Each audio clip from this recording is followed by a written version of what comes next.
சாபங்களை ஆசீர்வாதங்களாக மாற்றிக்கொள்ளுங்கள்.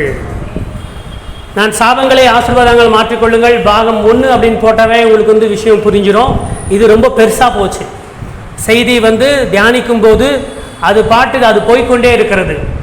ஸோ இன்றைக்கு எவ்வளோ முடியுமோ என்பதற்காக நான் பாகம் 1 என்று போட்டிருக்கிறேன். சரியா? ஸோ பரலோகத்திலிருந்து வரும் ஆசீர்வாதங்கள். யாராவது ஆசீர்வாதங்களை விரும்பாமல் இருக்கீங்களா? யாருமே கிடையாது. எல்லோருக்கும் ஆசீர்வாதங்கள் வேண்டும் இல்லையா? ஆனால் சில நேரத்தில் நாமளே என்ன செய்து கொள்ளுகிறோம்? நாமே முட்களை வைத்துக் கொள்ளுகிறோம். முட்கள் அப்படின்னு சொன்னால் சாபங்களை வைத்துக் கொள்ளுகிறோம். ஸோ அந்த சாபங்களை எப்படி ஆசீர்வாதங்களாக மாற்றிக்கொள்வது என்பதை குறித்து தான் நாம் இன்று தியானிக்க போகிறோம். ஒரு வசனத்தை வாசிக்கலாம். கலாத்தியர் 3ஆம் அதிகாரம் 13-14 2 வசனங்கள். Galatians chapter 3 verse 13-14.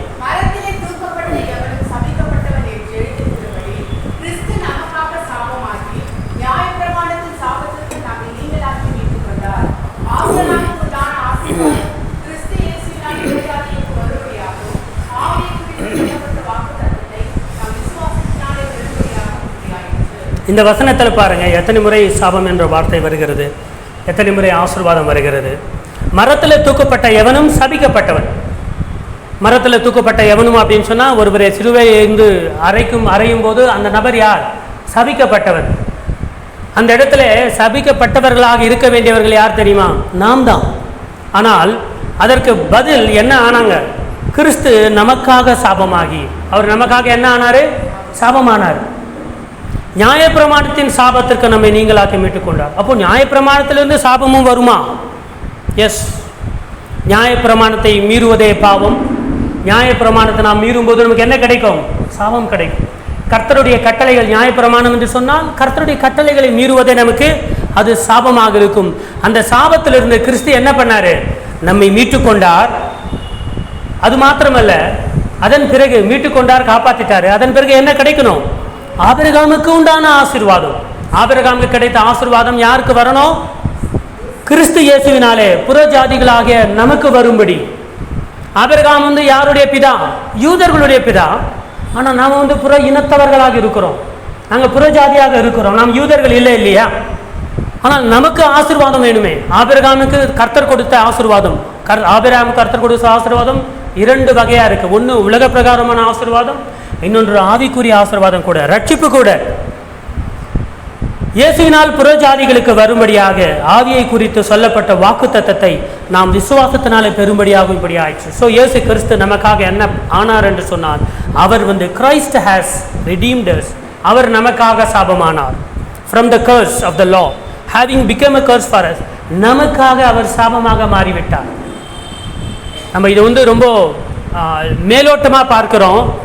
ஆனால் என்ன செய்யணும் அப்படின்னு சொன்னால், நம்ம மேலோட்டமாக பார்க்காம ஆழமாக நீங்கள் பார்த்தீங்கன்னா உங்களுக்கு தெரியும், கர்த்தர் நமக்காக சாபமாக இருக்கிறார். அவ்வளோ பெரிய காரியத்தை அவர் செய்திருக்கிறார்.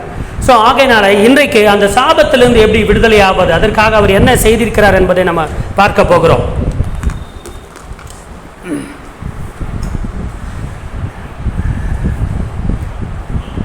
போன வாரம் என்ன செய்தி சொன்னோம்? 3 செகண்டுக்குள்ள சொல்லுங்க யாராவது. 1 2 3. எசபேல். போன வாரம் செய்தி சொல்றது ஞாபகத்தில் இருக்கும், சம்டைம் இருக்காது. 2010 சொன்ன செய்தி ஞாபகம் இருக்குமா யாருக்காவது? நிச்சயமாக இருக்காது. ஸோ 2010 பிப்ரவரி 21ஆம் தேதி, 2010 இன்றிலிருந்து 13-14 ஆண்டுகளுக்கு முன்பு நம்முடைய ஸ்டீஃபன் ஃபாஸ்டர் இருக்கும்போது நான் இந்த செய்தியை சொல்லியிருக்கிறேன். எந்த செய்தி? பிளெஸிங்ஸ் அண்ட் கர்ஸ், சாபங்களிலிருந்து விடுதலையாகி ஆசீர்வாதங்களை பெற்றுக்கொள்வது எப்படி என்ற தலைப்பில் அந்த ஸ்லைடு தான் இது. நான் சொல்லியிருக்கிறேன். அதாவது ஊழியர் டெரிக் பிரின்ஸ் அவர்கள், அவங்க டெரிக் பிரின்ஸ், இவர் தான் டெரிக் பிரின்ஸ். இவர் blessings or curses you can choose என்ற புத்தகத்தை எழுதினார். அது மாத்திரமல்ல, அவர் அநேக புத்தகங்கள் கூட எழுதினார். போன முறை நாம் பார்த்தோம் இல்லையா, ஒரு புத்தகம் அவர்கள் பிசாசுக்களை துரத்துவார்கள் என்ற புத்தகத்தை அவர் எழுதினார். அருமையான புத்தகம். அது மாத்திரமல்ல, அவருடைய இந்த செய்தி இது ஒரு மிகப்பெரிய செய்தி. அவர் ஒரு 10-15 சீரீஸாக இதை பற்றி சொன்னார். மிகவும் முக்கியமான ஒரு ஆசீர்வாதமான செய்தி. அது ஆங்கிலத்தினுடைய லிங்க் கூட நான் உங்களுக்கு யூடியூப்பில் நான் போடுகிறேன். நம்முடைய வாட்ஸ்அப் குரூப்பில் போடுறேன், நீங்கள் பாருங்கள். 2010 கொடுத்த செய்தி. இன்னொரு முறையும் அந்த செய்தியை நாம் சொல்ல வேண்டும் என்று எனக்கு எப்போ வந்தது அப்படின்னு சொன்னால் 22 பிப்ரவரி 2 வருஷத்துக்கு முன்பாக 22 பிப்ரவரி ஜெபிக்கலாம் வாங்க, நம்முடைய மோகன் சி லாசரஸ் இருக்கார் இல்லையா, அவருடைய செய்தியை, அவருடைய அந்த வீடியோவை நான் பார்த்து கொண்டிருந்தேன். அந்த வீடியோவை நான் பார்த்து கொண்டிருக்கும்போது அவர் சொன்ன விஷயங்கள் அப்போது எனக்கு அப்போவே மனசில் தோணிச்சு. அதாவது சாபத்திலிருந்து எவ்வளோ ஆசீர்வாதம் பற்றி சொல்லிக்கிட்டே இருக்கிறோம். ஆனால் சாபம் நம்ம குடும்பத்தின் மீது, நம்ம மீது, நம் தலையின் மீது, நம்முடைய பிள்ளைகளின் மீது இருந்து கொண்டே இருக்கும்போது நீங்கள் அந்த சாபத்தை, அந்த அடிப்படையை, அந்த நோய்க்கான காரணத்தை நீக்காம நீங்கள் ஆசீர்வாதம் ஆசீர்வாதம் ஆசீர்வாதம் என்று சொல்லிக்கொண்டே இருந்த ஆசீர்வாதம் வந்துருமா? வராது. நம்ம குடும்பத்தின் மீது ஒரு சாபம் இருந்துச்சு அப்படின்னு சொன்னால் அந்த சாபத்தை நீக்காமல் நாம் எவ்வளோ பெரிய பாஸ்டர்களிடம் போய் பெரிய பெரிய உபவாசங்கள் இருந்து 40 நாள் உபவாசம் இருந்து நீங்கள் ஜெபிச்சாலும் என்ன ஆகாது? ஆசீர்வாதம் கிடைக்காது. முதல்ல என்ன ஆகணும்? அந்த சாபம் நீக்கப்படணும். அதன் பிறகுதான் ஆசீர்வாதம் என்பது ஆட்டோமேட்டிக்காக கிடைக்கும். ஸோ அன்றைக்கு அவருடைய பிப்ரவரி 18, பிப்ரவரி மாதம் 22, இப்போ 23 பிப்ரவரி, 24 பிப்ரவரி, இது ஒரு 3 மாதம், கிட்டத்தட்ட 27 மாதங்கள் இந்த ஒரு செய்தியை சொல்ல வேண்டும் என்று நான் காத்து கொண்டிருந்தேன். 27 மாதம் காத்துக்கிட்டு இருந்தேன். ஒவ்வொரு வாரமும் செய்தி சொல்லும்போது, ஆண்டவரே இந்த செய்தி சொல்லலாமா என்று பார்க்கும்போது ஆவியானவர் வேற செய்திக்கு கொண்டு போய் விடுவார். கடந்த 2 வருஷம் 4 மாதம் 3 மாதமாக நான் வேற வேற செய்தியை கொடுத்து கொண்டிருக்கிறேன். ஆனால் ஒவ்வொரு வாரமும் இதை சொல்லட்டுமா ஏன்னா கொஞ்சம் ஹார்டாக இருக்கும் இந்த செய்தி. ஃபஸ்ட்டு பார்ட்டு நல்லா இருக்கும். செகண்ட் பார்ட் நீங்கள் பார்த்தீங்கன்னா உங்களுக்கே துக்கமாக இருக்கும், கோபம் வரும் உங்களுக்கு. அதனால் நான் ரொம்ப நினைச்ச உடனே செய்திகளை சொல்வதில்லை. அதை தியாகம் இது பண்ணி தியானித்து சொல்லலாமா வேண்டாமா கர்த்தரிடத்தில் கேட்டு கேட்டு கேட்டு என்றைக்கு அவர் வாய்ப்பு கொடுக்குறாரோ, என்றைக்கு கோ அஹெட் அப்படின்னு சொல்கிறாரோ அன்றைக்கு சொல்லும்போது அது உண்மையாகவே ஆசீர்வாதமாக இருக்கும். நம்ம நினைக்கும் போதெல்லாம் சொல்வதில்லை. ஸோ அதற்காக காத்து கொண்டு இருக்கும்போது இந்த வாரம் தான் அதற்காக நியமிக்கப்பட்டிருந்தார். ஸோ அதுக்காக நியமிக்கப்பட்ட வாரம் இதுதான். போன வாரம் தியானிக்கும் போது 2-3 செய்தி கூட வைத்திருக்கிறேன். இந்த 3 வைத்துக்கொண்டு தியானிக்கும் போது கர்த்தர் இந்த செய்தியை சொல்ல வேண்டும் என்று சொன்னார். இந்த 22 பிப்ரவரிக்கு அப்புறம் தான் அப்போ எனக்கு ஞாபகம் வந்தது, இது ஒரு செய்தி டெரிக் பிரின்ஸுடைய செய்தி நான் சொல்லியிருக்கேன் இல்லையா என்று தேடும்போது நம்முடைய லேப்டாப்பில் பழைய ஃபோல்டரில் பார்க்கும்போது டெரிக் பிரின்ஸுடைய செய்தியும் கிடைச்சது. ஆகையினால 2மே சேர்த்து பாகம் 1 பாகம் 2 நான் சொல்ல போகிறேன். பாகம் 1 நம்ம இன்றைக்கி பார்ப்போம். மோகன் சி லாசரஸ் அவர்கள் இன்றைக்கு அவர் என்னுடைய இந்த செய்திக்கு இன்ட்ரடக்ஷன் அவர் கொடுப்பாரு, செய்தியை நான் சொல்லுவேன். உங்களுக்கு தெரியாதா? அவர் வராரு இப்போ காரில். எங்கேயாவது கொஞ்சம் கூட நீங்கள் அசையலை, ஏன்னா நம்பிக்கை கிடையாது. நம்ம சபைக்காவது மோகன் சி லாசரஸ் ஆகுது கர்த்தர் வர வைப்பார். ஆகையினால யாரையும் வர வைப்பாங்க. இப்போ வருவார் பாருங்க, அவர் இன்ட்ரடக்ஷன் கொடுப்பாரு. நான் அவர் கோடை போடுவார், நான் என்ன பண்ணுவேன்? ரோடை போடுவேன். ஆசீர்வாதமான செய்தி 2 வருஷமா இது சபைக்கு சொல்வதற்கு காத்துக்கணும். என் சபை ஆசீர்வாதமா இருக்கணும்னு ஆசை எனக்கு இருக்குமா இருக்காதா? என் சபையில நமக்கே அறியாமையில நிறைய அறியாமையில் செய்யும் தவறுகளை நான் இங்கு சுட்டி காட்ட போகிறேன். அறியாமையிலே சில நேரத்தில் நாம் செய்கிற தவறுகள் நமக்கு தெரியாமலேயே கிறிஸ்துவ குடும்பங்களிலே சாபம் விழுந்துவிடும். அதை எப்படி நீக்குவது என்பதை நாம் இன்றைக்கு பார்க்க போகிறோம். ஸோ ஆகையினால இத்தனை நாட்களாக 2 வருஷமாக காத்து கொண்டிருக்கிற செய்தி இன்றைக்கு உங்களை நோக்கி வருகிறது. கர்த்தர் ஆசீர்வதிக்கட்டும். கர்த்தருக்கு சித்தமானால் டெரிக் பிரின்ஸ் மூலமாக அந்த உபாகமம் படித்தோம் இல்லையா, அந்த 28ஆம் அத்தியாயத்திலிருந்து பாகம் 2 அன்றைக்கு சொன்னது 2010 சொன்ன அந்த செய்தியை அடுத்த மாதம் நம்ம பார்க்கலாம். ஆகையினால இப்பொழுது பாகம் 1 பார்ப்போம். நம்முடைய குடும்பம், நம்முடைய வாழ்க்கை இப்படி இருக்கிறது. ஒன்று, ஆசீர்வாதமான குடும்பம் எப்படி இருக்கும்? இப்படி ஒரு செழிப்பாக இருக்கும். இன்றைக்கு அந்த 14 வசனம் வாசிச்சிங்களே, எவ்வளோ அழகாக இருக்குது அந்த வசனத்தை. வீட்டுக்கு போய் ஒவ்வொருத்தரும் மனப்பாடம் பண்ணுறீங்க அந்த வசனத்தை. நான் யூத்துகளுக்குன்னு சொல்லுகிறேன், நீங்கள் அந்த வசனத்தை மனப்பாடம் பண்ணுங்க. வாழ்க்கையில் அநேக நேரங்களில் பிரச்சனை வரும்போது ஆவியானவர் நாம் மனப்பாடம் செய்த வசனங்களை ஞாபகப்படுத்துவார், நம்மை தேற்றுவார். இல்லை எப்படி அவர் தேற்றுவார்? எப்போ பார்த்தாலும் ஆட்டோக்கு பின்னால் இருக்கிற வசனத்தை படிச்சுக்கிட்டே நம்மை தேற்றுவாரா? நம்ம உள்ளத்துல கூட தேவனுடைய வசனம் இருக்க வேண்டும். மனப்பாடம் பண்ணுங்க, அருமையான வசனங்கள், ஆசீர்வதிப்பார். ஸோ ஆகையினால இன்றைக்கு வந்து நிறைய பேர் நீங்க சொல்லலாம், ஒருவேளை அப்படிப்பட்ட எண்ணங்களோடு வந்திருக்கலாம். எப்படிப்பட்ட எண்ணங்களோடு? எவ்வளவோ முயற்சி பண்ணி பார்த்துட்டேன் பிரதர், ஆனால் அந்த ஒரு ஆசீர்வாதம் என் குடும்பத்திற்கு வர மாட்டேங்குது. இதற்கு காரணம் சாபமாக கூட இருக்கலாம். இன்றைக்கு அதனுடைய மூல காரணத்தை நாம் என்ன செய்ய போகிறோம்? கிளி எறிய போகிறோம். இன்றைக்கு நீங்க இங்கிருந்து வெளியே போகும்போது உங்கள் தலை மீது ஆசீர்வாதத்தை சுமந்து கொண்டு செல்ல போகிறீர்கள். இத்தனை மாதங்கள் கிடைக்காத ஆசீர்வாதம் இன்றிலிருந்து கிடைக்கும். என்ன செய்யணும் அப்படின்னு சொன்னா, நாம முதல்ல மனம் திரும்பணும். நம்மை விட்டுட்டு வேற யாரு நமக்காக எது பண்ணாலும் சரி, வேலை நடக்காது. புரியுதா உங்களுக்கு? அதை தான் நம்ம பார்க்க போகிறோம். எவ்வளவோ செய்யாச்சு, எத்தனையோ பாஸ்டர்களுக்கு போன் பண்ணோம், அவங்களும் ஜீசஸ் கால்ஸ், இயேசு அழைக்கிறார், இயேசு விடுவிக்கிறார், இயேசு இன்னும் சொல்லுங்க, இன்னும் ஊழியம் பேர் தமிழ் ஒண்ணுமே தெரியாத மாதிரி ஆக்டிங் பண்றீங்க. இயேசு என்னென்ன பண்றார்? இயேசு அழைக்கிறார், இயேசு விடுவிக்கிறார், Jesus calls, Jesus redeems, Jesus meets. Yesu சந்திக்கிறார் இருக்காரா? உங்களை விட்டா இயேசு சமைக்கிறாருன்னு கூட போடுவீங்க நீங்க. இயேசு ஜீசஸ் குக்ஸ் அப்படின்னு கூட வைப்பீங்க. நான் கேள்வி பண்ணவில்லை. எவ்வளவோ பெரிய ஊழியர்களுக்கு நீங்கள் பல ஆயிரங்கள் கொடுத்து எங்களுக்காக ஜெபிங்கன்னு சொன்னா அவங்க ஜெபிப்பாங்க. அவங்க ஜெபிச்ச உடனே தேவன் ஆசீர்வாதத்தை கொடுக்க வருவார். உங்க வீட்டுக்கு உங்களிடத்துல வரும்போது அதற்கு நீங்கள் பாத்திரவான்களாக இருந்தீங்கன்னா உங்களுக்கு அந்த ஆசீர்வாதம் கிடைக்கும். நீங்க பாத்திரவான் இல்லை என்றால் அவ்வளவு பெரிய ஊழியக்காரர் ஜெபிச்சும் என்ன பிரயோஜனம்? ஆகையினால நாம் என்ன செய்வோம்? அந்த மூல காரணத்தை, சாபத்திற்கு என்ன காரணம், அதை கண்டுபிடித்து நாம் எடுத்து போடும்போது நிச்சயமாக ஆசீர்வதிப்பார் கர்த்தர். இன்று நீங்கள் ஆசீர்வாதத்தோடு செல்லும்படி செய்வார் கர்த்தர். இன்றிலிருந்து உங்கள் வீட்டிற்கு ஆசீர்வாதம் வரும். நீங்கள் எதையெல்லாம் எதிர்பார்த்து கொண்டிருக்கிறீர்களோ இந்த மே மாசம், இந்த ஜூன் மாசம் கர்த்தர் நிறைவேற்றுவார். ஏனென்று சொன்னால் நாம் அந்த மூல காரணத்தை கண்டுபிடிச்சு அதை கிள்ளி எறிய போகிறோம். எவ்வளவுதான் சரீரத்தில் பலவீனங்களா இருந்தாலும் மேலோட்டமாக நீங்கள் மருந்து போட்டா வியாதி நீங்குமா? இல்ல. சர்ஜரி பண்ணி, ஆபரேஷன் பண்ணி, சதையை எடுத்து உள்ள இருக்கிற கட்டியை நீக்கி சுத்தப்படுத்தி மறுபடியும் தைச்சாதான் என்ன ஆகும்? சுகம் கிடைக்கும், நிரந்தரமான சுகம் கிடைக்கும்.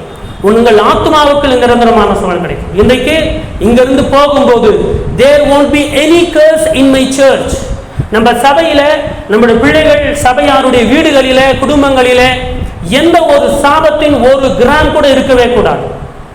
அந்த தீர்மானத்தோடு நான் வந்திருக்கிறேன். அந்த தீர்மானத்தோடு இங்க நீங்க கடந்து போறீங்க, ஒவ்வொருவரும் தனித்தனி குடும்பமாக. ஸோ எந்த பிரச்சனைகள் இருந்தாலும் சரி, கர்த்தர் என்ன பண்ணுவார் என்றால் ஆசீர்வதிப்பார்.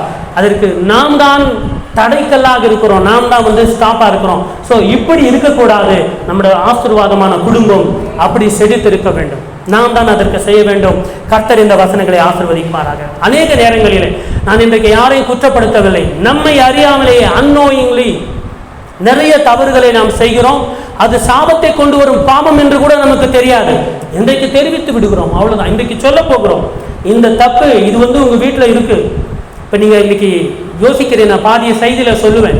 வீட்டுக்கு போன உடனே ஹாலில் இருக்கிற அழகு பொருட்கள், உங்க பீரோல இருக்கிற மோதிரங்கள், உங்கள் பீரோல இருக்கிற சில பொருட்கள்லாம் தேடி பார்க்க வைப்பேன். நான் உங்க வீட்டுக்கு வருவேன். அடுத்த ஒரு மாதம் நீங்க வீட்டுக்கு கூப்பிடலன்னா கூட கூகுள் மேப் போட்டுக்கிட்டாவது வருவேன். நான் வந்து பார்ப்பேன், என்ன பொருள், நான் சொல்லுகிற பொருள் இருக்கா இல்லையா அப்படின்னு சொல்லி நான் பார்க்க போகிறேன். அது என்ன பொருள் பிரதர்னா நான் பார்ப்போம், என்ன நான் பார்க்க போகிறோம்.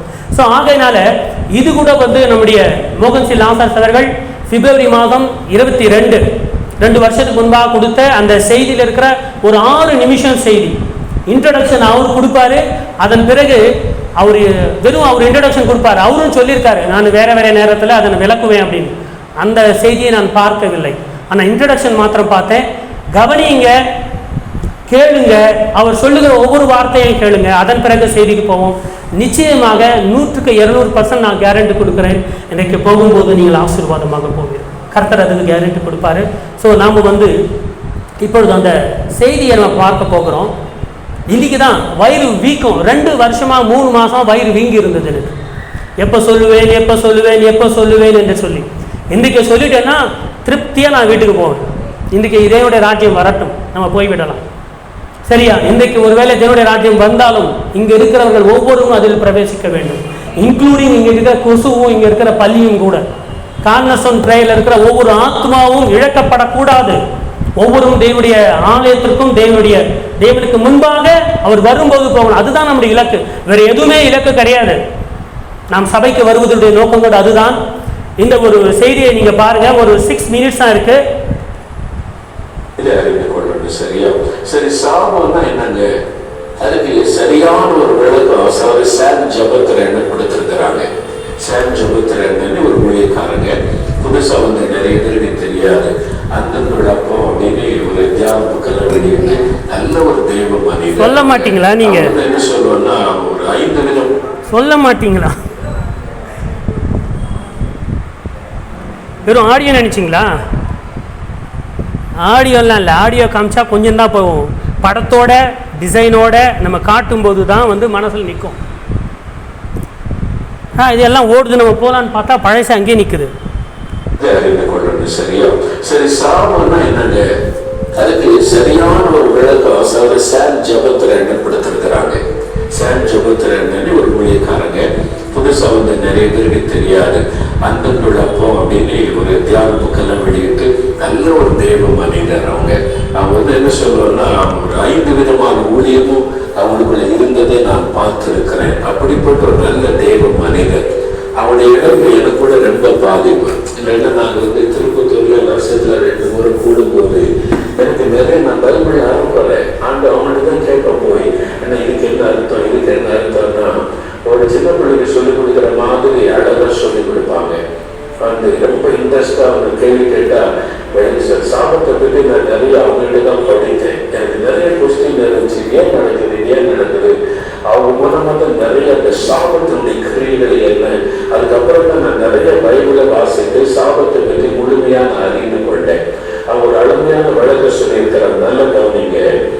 ஒரு மனிதனுடைய கொடிய பாவங்களினாலும் அக்கிரமங்களினாலும் மீறுதல்களினாலும் அவனையும் அவன் குடும்பத்தையும் தொடர்ந்து வரக்கூடிய ஒரு கொடிய தண்டனை சாபம்.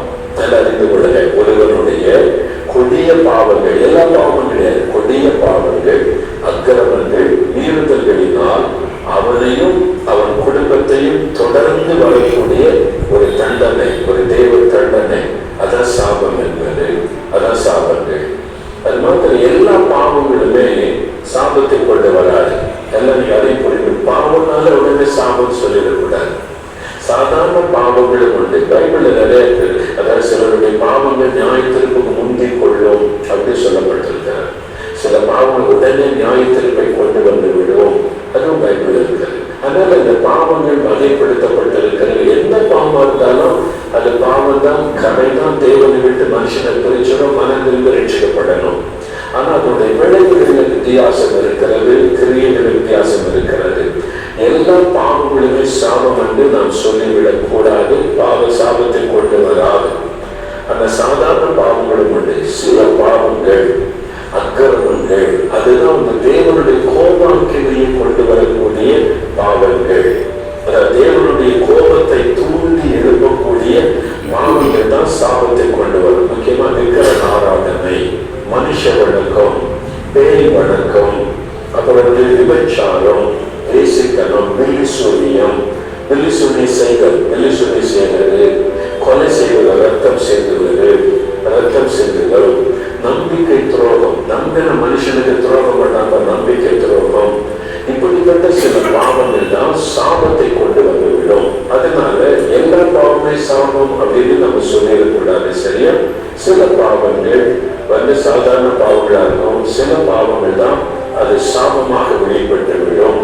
சரி, இதுல 3 காரியம் நம்மளுக்கு அதுதான் தொடர்ச்சியா சொல்ல போகிற. சிம்பிளா நீங்க புரிந்து கொள்ள நல்ல கவனிங்க. முதலாவது, தேவனிடத்திலிருந்து வரும் சாபங்கள். என்னங்க, தேவன் அன்பானவருங்க, அவரு கூட சபிப்பாரா, அவர்கிட்ட சாபம் வருமா? வரும். நான் பைபிள்ல இருந்து உங்களுக்கு விளக்கி சொல்றேன்.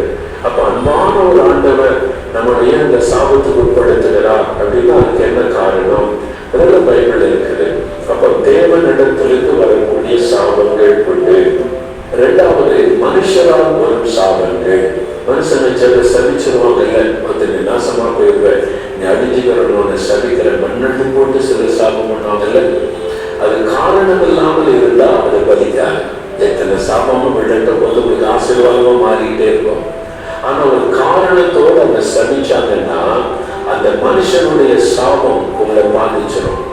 சில மனிதரால் உண்டாகிற சாபம் உங்களை பாதிக்கும். அதை நம்ம அறிந்து பைபிள்ல இருந்து நம்ம அறிந்து கொள்ளலாம். மனுஷனால் வரக்கூடிய சாபம், யாரையாவது நீங்க காயப்படுத்திட்டீங்க, யாராவது துக்கப்படுத்திட்டீங்க, அவங்க அழுதுட்டாங்க, நீங்க செய்வது அநீதி, அவங்க அழுதுட்டாங்கன்னா அந்த கண்ணீர் பருவத்து போகும்போது உங்க மேல தேவனுடைய அந்த தண்டனை வந்துடும். அது சாபமாக மாறிவிடும். ஒரு சமயம் ஒரு தாயாரை பார்க்க போனேன். அவங்க ஒரு விதவை தாயார்.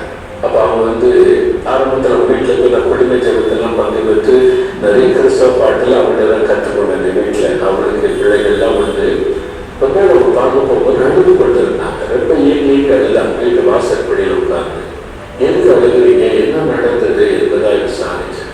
அதுவே சொன்ன பிள்ளைகள்லாம் சோகத்தோட நிற்கிறாங்க, அம்மா அழுகிறாங்க. நான் கேட்டேன், எதுக்கு நீங்க அழுதுறீங்க, என்ன பிரச்சனை அப்படின்னு கேட்டேன். பக்கத்து வீட்டுல ஒரு சொந்தக்காரங்க ஏதாவது பிரச்சனை வந்த போது கோபத்துல என்ன வார்த்தை சொல்லியிருக்கலாம். ஆனால் அவங்க என்ன வார்த்தை சொன்னாங்க, இந்த விதவை ஆனதை பரிகாசம் பண்ணி பேசினாங்க. அது அவனை ரொம்ப காயப்படுத்தி விட்டார். கணவரை இறந்துட்டாங்க, கஷ்டப்பட்டு பிள்ளைகளை வளர்க்குறாங்க. அவங்க கணவரை இறந்து விதவை ஆனதை குற்றப்படுத்தி, அதை நான் சொல்ல விரும்பல, கடினமான வார்த்தை. அந்த வார்த்தையை சொல்லிட்டாங்க, அதை அவனை காயப்படுத்திட்டு அவன் அழுகுறாங்க. ஒரு விதவையினுடைய கண்ணீர், எல்லாரையும் ஒரு விதவை நீங்க கண்ணீர் வெடிக்க வச்சுட்டீங்க. நீங்க பிள்ளைகளா இருந்தா கூட, அதனால தான் நம்முடைய பெற்றோருடைய தாய் விதவைகளா இருந்த கண்ணீர் வெடிக்க வச்சுட்டீங்க, சாபமாகிவிடும். அவங்க அப்படியே அழுகுறாங்க. நான் இவ்வளோ ஆறுதல் சொல்றேன், பரவாயில்ல, நீங்க மன்னிச்சிருங்க. அதனால நம்மளால தாங்க முடியல அந்த வார்த்தை. வேற என்னன்னாலும் சொல்லி திட்டிருக்கலாம், பேசியிருக்கலாம். ஆனா இந்த வார்த்தை இதயத்தை காடினப்படுத்துச்சு. அது பேசணும் பாருங்க. அந்த வீட்டுல நம்ம பேசிட்டாங்க. சில நாட்கள்ல கடவுள் எடுத்துட்டார். நல்ல ஆரோக்கியமா இருந்தது, சுகமா இருந்தது. சடன் டெத்து, அவங்க நிறைவேற்றாங்க வார்த்தை. அப்ப ஒருத்தரை காயப்படுத்துவாங்க, அழுகையை சாபமா மாறிச்சு. அதனாலதான் சொல்றது, நீங்க மன்னிச்சிருங்க, மன்னிப்பு ஒவ்வொருவாங்கன்னு சொல்ல காரணம் என்ன, வேற அதை சொல்ல காரணம் என்ன? ஒருத்தர் உண்மையா உங்களை காயப்பட்டு அழுதுட்டாங்கன்னா அது உங்களுக்கு சாபமாய் மாறிவிடும். அது மனுஷரிடத்திலிருந்து வரக்கூடிய சாபம். அப்ப இதுக்கு கவனம் செலுத்தணும். மூன்றாவது ஒரு சாபம் டீட்டெயில நம்ம வருடத்துல படிப்போம். வசனத்திலிருந்து பார்த்தேன் ஒரு இன்ட்ரோடக்ஷன் ஒன்று சொல்றேன். மூன்றாவது, நமக்கு நாமே வருவித்துக் கொள்ளுகிற சாபம். நமக்கு நாமே தனக்கு தானே வருவித்துக் கொள்ள அப்படி ஒரு சாபம் இருக்குதா? அவனுக்கு இன்ட்ரெஸ்டான பைபிள்ல இருந்து வாசித்தா தெரியும். நிறைய பேர் உங்க நாடுனால உங்களுக்கு நீங்க சாபத்தை வருவித்துக் கொண்டு சாபத்துக்குள்ள இருக்கிறீங்க. நீங்க பைபிள்ல இருந்து அறிவு கொண்டா நீங்க மனம் திரும்பிட்ட சாபம் மாறிடும். அப்ப காரணத்தை அறியணும். காரணம் இல்லாம இந்த சாபத்தை தந்தாரு. ஒரு காரணம் இருக்குது. தேவனிடத்திலிருந்து ஏன் சாபம் வந்தது, மனுஷனுடைய சாமிய வாழ்க்கையில வந்திருக்கிறா, என்ன ரீசன் காரணம்? அதனால தான் ஒவ்வொருவாங்க மன்னிப்பு கேளுங்க, சரிப்படுத்துகிறது சொல்ல காரணம். இல்லைன்னா அந்த சாபோட சந்ததியை பாதித்து விடும். நிறைய சந்ததி குடும்பங்கள் சந்ததியை பாதிக்கப்பட காரணம் நீ பெருமை, வரட்டு பெருமை. நான் மன்னிப்பு கேட்பேன், நான் அப்படியே பெருமை பேசி வீட்டுக்குள்ள சாபத்தோடு இருக்கிற நிறைய கிறிஸ்தவர்களை கூட எனக்கு தெரியும். தன்னுடைய நாவினாலேயே சாபத்தை தேடிக்கொண்டவன் நிறைய பேர். பிரியமானவர்களே,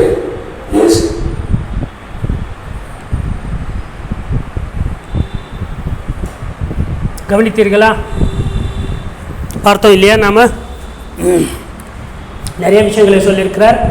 இந்த லிங்க் நான் உங்களுக்கு போடுகிறேன், நீங்கள் அதை பார்த்து கொள்ளுங்கள். சாபம் கொண்டு வரும் பாவங்கள். பாவம் பார்த்தீங்கன்னா அவர் சொல்லியிருக்கிறார் இல்லையா, ரெண்டு வகையாக இருக்கும். ஒன்று, எல்லா பாவங்களும் சாபத்தை கொண்டு வராது. பாவம் நமக்கும் நாம் தேவனுக்கு விரோதமாக செய்கிற குற்றம், அவருக்கும் நம்ம சம்மந்தப்பட்டிருக்கிறது. சில அநேக பாவங்கள் நமக்கும் அவருக்கும் தெரிந்தது. நம்ம எதனால் பாவம் செய்யும்போது கர்த்தர் துக்கப்படுவார், மனம் திரும்புப்பான்னு சொல்லுவார். சார், அது ஓகே. ஆனால் ரெண்டாவது வகையான பாவம் இருக்கு. அது என்ன பாவம்? அது சாபத்தை தரும் பாவங்கள். இப்போ அவர் சொன்னார் இல்லையா, அதில் கேள்விப்பட்டீங்களா? ஒரு தாயாரை, இந்த சவுண்டு கேட்டுதான் இங்க இருந்து உங்களுக்கு புரிஞ்சுதான்? நிறைய பேர் வந்து நீங்கள் வாட்ஸ்அப்பை பார்க்கறதில்ல, நிறைய வீடியோக்களை பார்ப்பதில்லை, தேவனுடைய செய்திகளை பார்ப்பதில்லை. ஆகையால் தான் நான் உங்களுக்கு சில முக்கியமானவைகளை இங்கே வீடியோ போட்டு டைமை வேஸ்ட் பண்ணி கூட அதை ஏன் நான் இங்கே காட்டுகிறேன் அப்படின்னு சொன்னால் உங்களுக்கு பிரயோஜனமாக இருக்கும் என்ற ஒரு எண்ணத்தினால்தான்.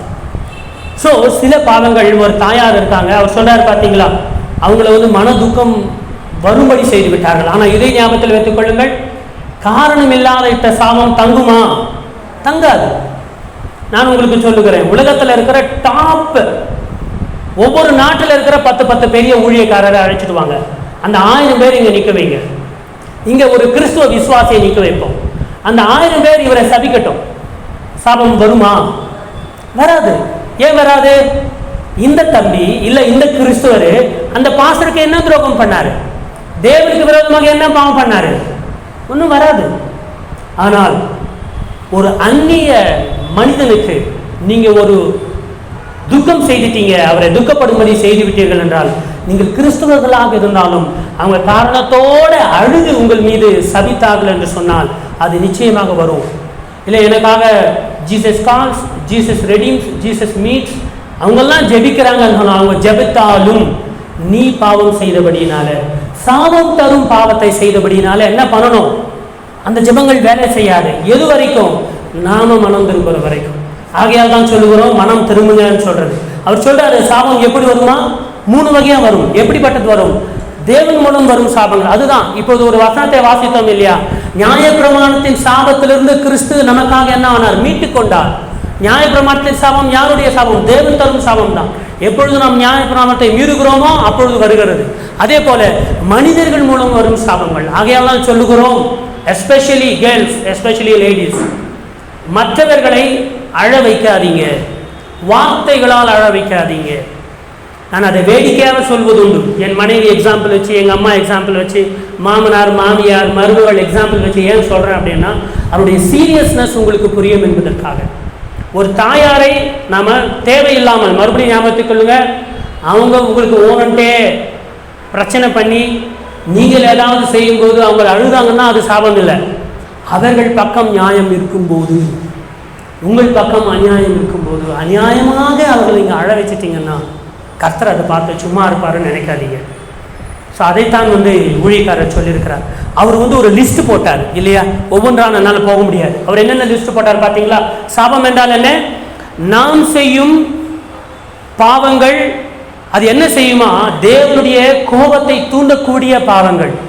அது அவர் சொல்றாரு பார்த்தீங்கன்னா, அது இப்போ நான் ஒரு பாவம் செய்தா எனக்கு மட்டும் இருக்குமா? இல்லை, சாபம் தரும் பாவம் செய்தா. நான் சாபம் தராத பாவம் செய்தால் நான் பாதிக்கப்படுவேன், என் மகள் பாதிக்கப்பட மாட்டாள். ஆனால் நான் சாபம் தரும் ஒரு பாவத்தை செய்தால் நானும் பாதிக்கப்படுவேன், என் பிள்ளைகளும் பாதிக்கப்படுவார்கள், அவர்கள் பிள்ளைகளும் பாதிக்கப்படுவார்கள். அந்த தண்டனை என்னவாகுமா? தொடர்ந்து வந்து கொண்டே இருக்குமா? இதுதான் பரம்பரை சாபம் என்று சொல்லுவோம். இன்றைக்கு அந்த பரம்பரை சாபத்திற்கு நம்ம முற்றுப்புள்ளி வைக்கணும். ஸோ அவர் சொல்றாரு, இந்த காரியத்தை எல்லாம் செய்யும் போது என்ன நடக்கும்? இவைகளெல்லாம் எப்படிப்பட்ட பாவங்கள்? இவைகள்லாம் பாவம் தானே. என்னென்ன பாவம்? சில பேருக்கு தூரத்திலிருந்து தெரியாது. அவர் சொன்னார், விக்கிர ஆராதனை. பிரதர், விக்கிர ஆராதனை செய்தால் பாவமா? பாவம் பிளஸ் சாபம். விக்கிர ஆராதனை என்ன? சாபம் தரும் ஒரு பாவம் அது. அப்புறம் மனுஷ வணக்கம், பேய் வணக்கம், இதெல்லாம் விக்கிர ஆராதனை தான். ஒரு சாமியார் போய் நீங்கள் வணங்கினீங்க, குடும்பத்தில் ஒரு சின்ன குழந்தை இருக்குது, குழந்தைக்கு உடம்பு சரியில்லை, எவ்வளவோ பாஸ்டர்கிட்ட சொல்லியும் ஜெபிச்சு பார்த்தோம், இருந்தாலும் அது மாறலை. திடீர்னு பக்கத்து தெருவில் ஒரு சாமியார் வந்தார், இந்துக்கள் சாமியார் வந்தார். அவர் பூஜாரியாக இருக்கார், அவர் ஒரு பெரிய சுவாமியாக இருக்கார், இந்துக்கள்லாம் வணங்குறாங்க. அவங்கள போயிட்டு நீங்கள் காலில் விழுந்தீங்க அப்படின்னு சொன்னால் அது கர்த்தரை கோபப்படுத்தும் ஒரு பாவமாக இருக்கும். ஸோ அவர் சொல்ல, இதெல்லாம் நம்ம செகண்ட் பார்ட்டில் பார்க்கலாம். மனுஷ வணக்கம், பேய் வணக்கம், விபச்சாரம் செய்வது, வேசித்தனம் செய்வது, பில்லி சூனியம் செய்வது, 2வது ரத்தம் சிந்துவது, சொன்னாரா இல்லையா, கொலை செய்கிறது, கடைசியாக நம்பிக்கை துரோகம், ஒருவரை நம்பி ஏமாற்றுவது. ஏன்னா அவருடைய மனம் துக்கப்படும். ஸோ ஆகையினால இந்த லிஸ்ட்டில் ஒரே ஒரு 2 லிஸ்ட் மட்டும்தான் நான் உங்களுக்கு சொல்ல போகிறேன். ஏன் என்று சொன்னால் மற்றது நம்ம செகண்ட் பார்ட்டில் பார்க்கலாம். அந்த 2 லிஸ்ட் இதில் ஸ்பெஷல். எனக்கு தெரியாமல் என்னால் விபச்சாரம் செய்ய முடியாது, நான் தெரிந்து தான் செய்யணும்னா. எனக்கு தெரியாமல் பில்லி சூனியம் நான் செய்ய முடியாது. பெரிய பெரிய பாவங்களை நான் செய்யறதில்லை. யாராவது கொலை பண்ணியிருக்கீங்களா? கையை தூக்க போறீங்க. யாரும் பண்ணலை. இந்தியன் பீனல் கோட்லேருந்து அரெஸ்ட் பண்ணி போடுவாங்க. அப்படிப்பட்ட பாவத்தை நாம் செய்யறதில்லை. வில்லிசூன்யம் செய்யறதில்லை, விபச்சாரங்கள் செய்யறதில்லை, இது மாதிரி செய்யறதில்லை. ஆனால் இதில் லிஸ்ட்டில் 2 பாவங்கள் இருக்கிறது. சாபங்கள் தரும் பாவம் இருக்கு.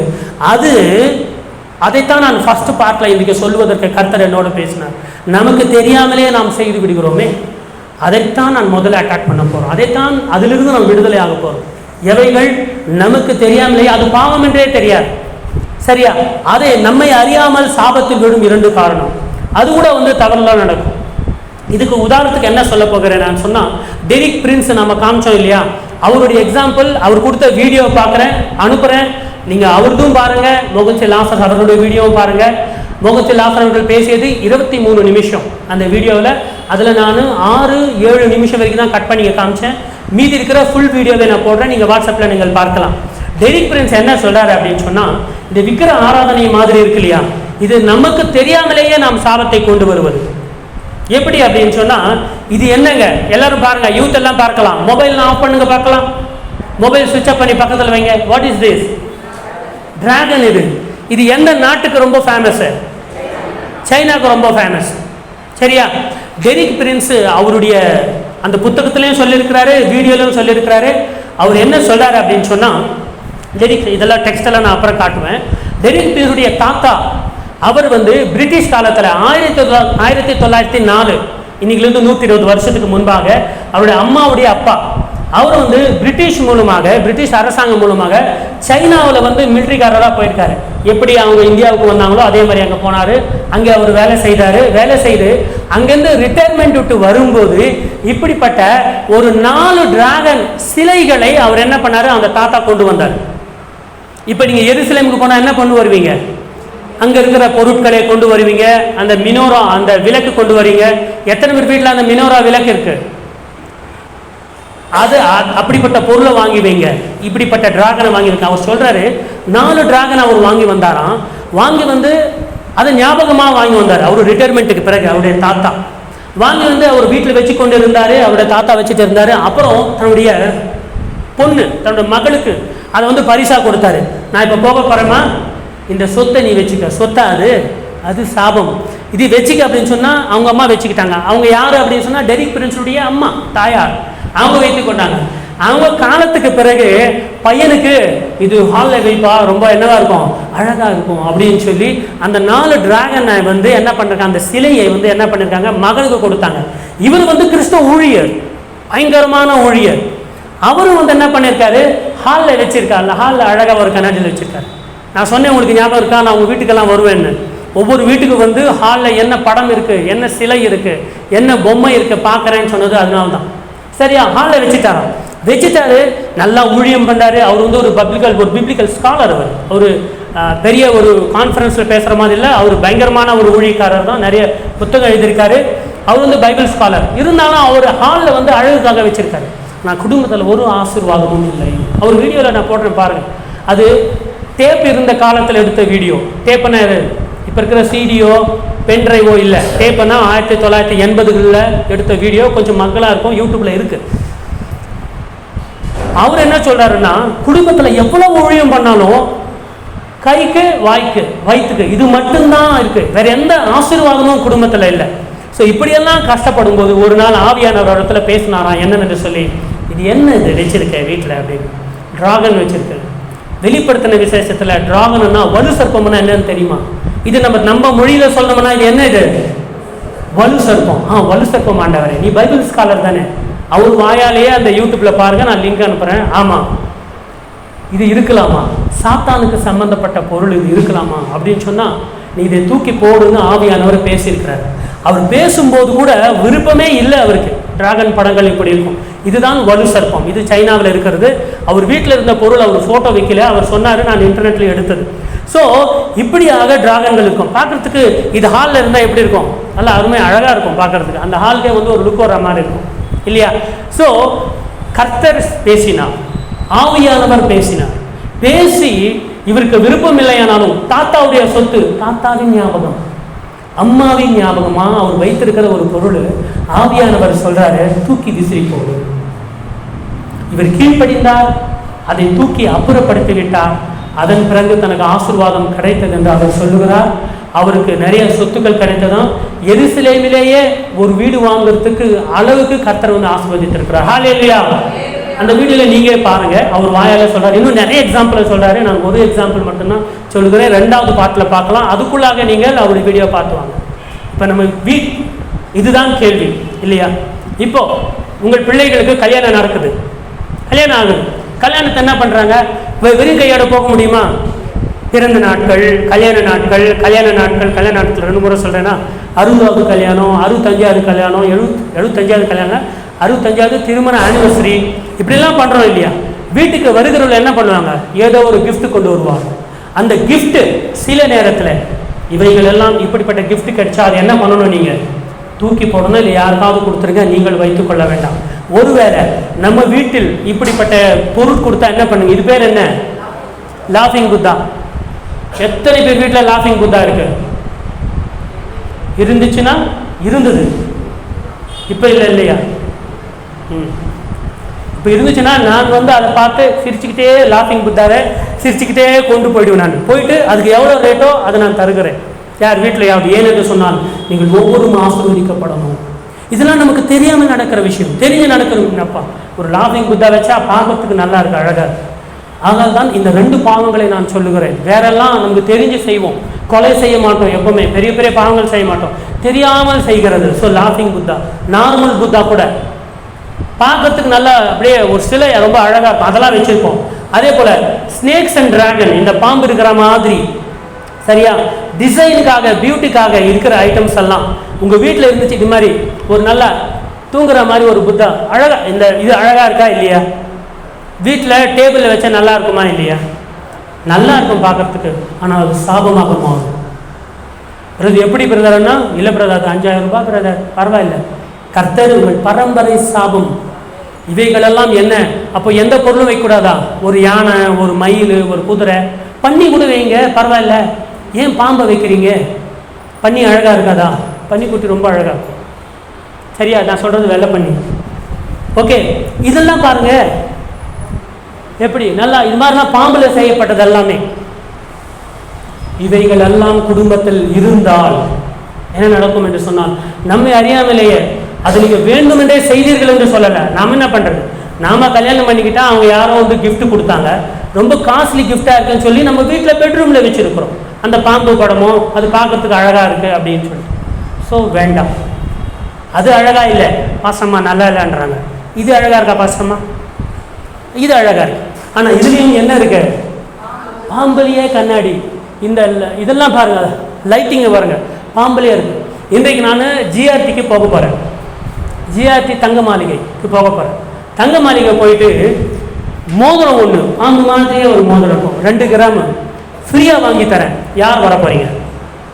Who is going to come with me? 2 gram 15,000 ரூபாய், இப்போ 7,000 ரூபாய் ஒரு கிராம். 2 கிராம் 14,000 தருவு கூலியில் போயிட்டு உங்க கைக்கு மோதிரத்துக்கு ரொம்ப அழகா இருக்கும். யார் வரீங்க? வரீங்களா சிஸ்டர்?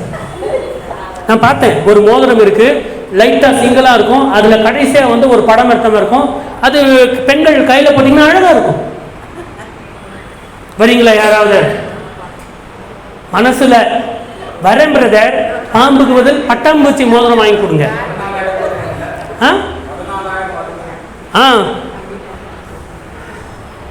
வேடிக்கையா தான் சொல்லியிருக்கிறேன், ஆனால் ஜாகிரதையா இருங்க.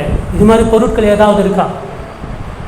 வெறும் பாம்பை குறித்து உனக்கு என்ன பிரதர் பாம்பு மேல இவ்வளவு கோபம்? எனக்கு பாம்பு மேல கோபமாகலாம் இல்லை. வேதத்துல வலு சர்ப்பம் என்று இருக்கிற விஷயங்களிலே கொஞ்சம் ஜாக்கிரதையா இருங்க.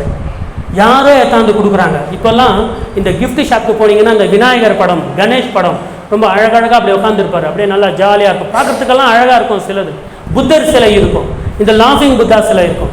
ஸோ ஆகையினால ஜாக்கிரதையா இருங்கள். இப்படிப்பட்டவைகள் எல்லாம் இருக்கும்போது நீங்கள் வந்து அவங்களை எடுத்து போடுங்க.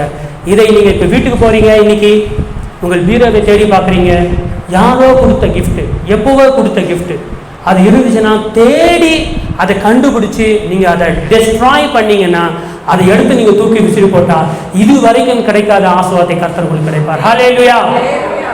இதுவும் ஒரு விக்கிர ஆராதனை. தெரியாம போயிட்டோம், தெரியாம வச்சுக்கிறோம்.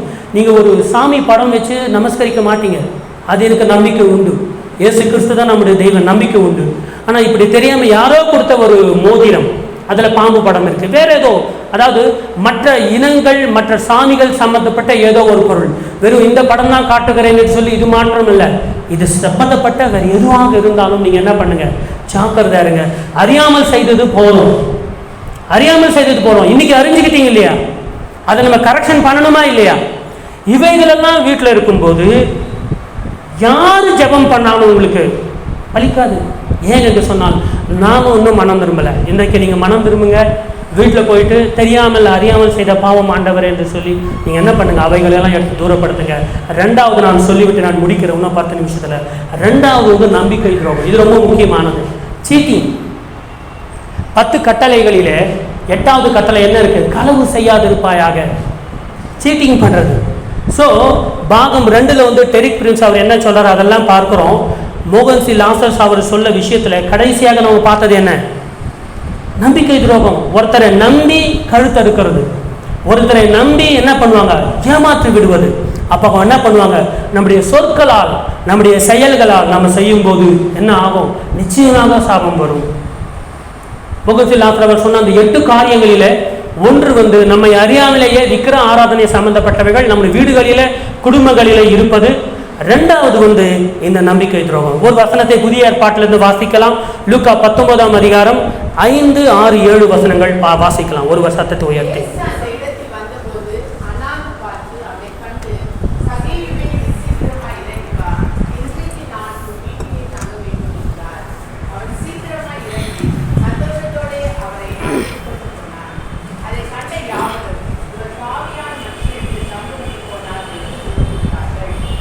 நமக்கு இதெல்லாம் தெரியும். சகையு குலமானவர் இயேசுவை பார்க்கணும்னு நினைச்சாரு. அவர் டாக்ஸ் கலெக்டர் சீஃப், அவர் பெரிய சீஃப்.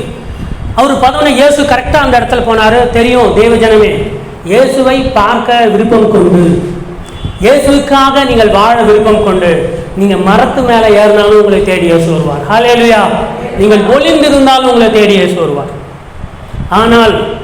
ஆனால் இயேசு என்றாலே விருப்பம் இல்லாமல், சபை என்றால் விருப்பம் இல்லாமல், வேதம் என்றால் விருப்பம் இல்லாமல், இயேசுக்கு முன்னால வந்து நின்னாலும் அவர் கண்களுக்கு நீங்கள் தெரிய மாட்டீங்க.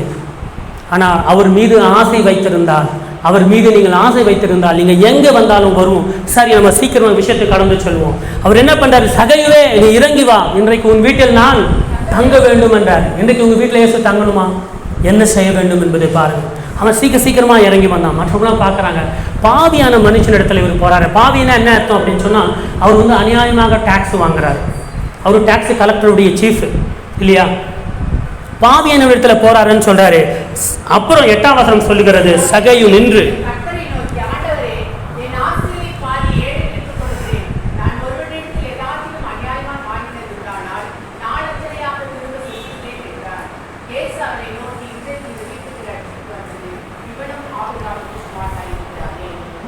எப்பொழுது இயேசு இந்த வீட்டுக்கு குடும்பத்துக்கு ரட்சிப்பு வந்ததுன்னு சொன்னாரு? சகேயு மனம் திரும்பும் போது, சகேயு அறிக்கையிடும் போது. அவர் என்ன சொல்றாருன்னா, என் ஆஸ்தியில என்ன பண்றேன், நான் பாதி கொடுத்துறேன். ஒரு 10 கோடி ரூபாய் ஆஸ்தி இருந்தா 5 கோடி கொடுத்துறேன் அப்படின்ற.